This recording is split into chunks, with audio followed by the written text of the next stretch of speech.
Перемещением тела называют направленный отрезок, вектор, соединяющий начальное положение тела с его конечным положением. Путь — это расстояние, пройденное телом вдоль траектории.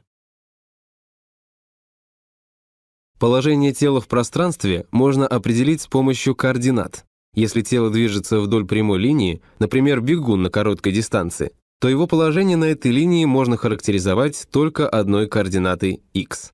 Для этого с телом отсчета связывают систему координат, состоящую из одной координатной оси – OX.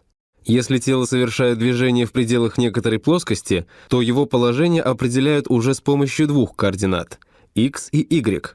А система координат в этом случае состоит из двух взаимно перпендикулярных осей – OX и OY. Когда рассматривается движение тела в пространстве, то система координат, связанная с телом отсчета, будет состоять из трех взаимно перпендикулярных координатных осей – OX, OY и OZ. При движении тела его координаты изменяются с течением времени, поэтому необходимо иметь прибор для измерения времени – часы. Тело отсчета, связанная с ним система координат и прибор для измерения времени образуют систему отсчета. Уравнение зависимости координаты от времени называют уравнением движения. Проекция перемещения равна разности конечной и начальной координаты тела. Проекция перемещения на ось x равна произведению проекции скорости на эту ось на время. Механическое движение относительно. Тело может покоиться в одной системе отсчета и в это же время двигаться в другой. Его положение, координата, различно в разных системах отсчета. Относительно и траектория движения тела. Например, точка пропеллера вертолета, летящего над землей, описывает окружность в системе отсчета, связанной с вертолетом, и винтовую линию в системе отсчета, связанной с землей.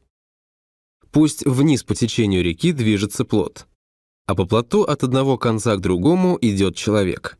Будем рассматривать движение человека относительно системы отсчета, связанной с берегом, неподвижная система отсчета, и системы отсчета, связанные с плотом, подвижная система отсчета.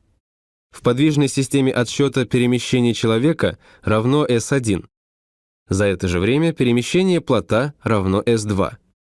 Вектор перемещения человека относительно берега равен геометрической сумме векторов его перемещения относительно плота и перемещения плота относительно берега. Теперь человек движется по плоту против направления движения плота по реке.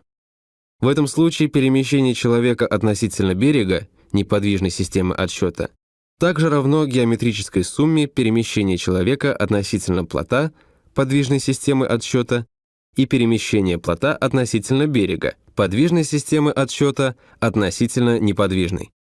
Пусть теперь человек идет по плоту из точки А в точку Б, и в этом случае перемещение человека относительно Земли равно сумме перемещений человека по плоту и плота относительно берега.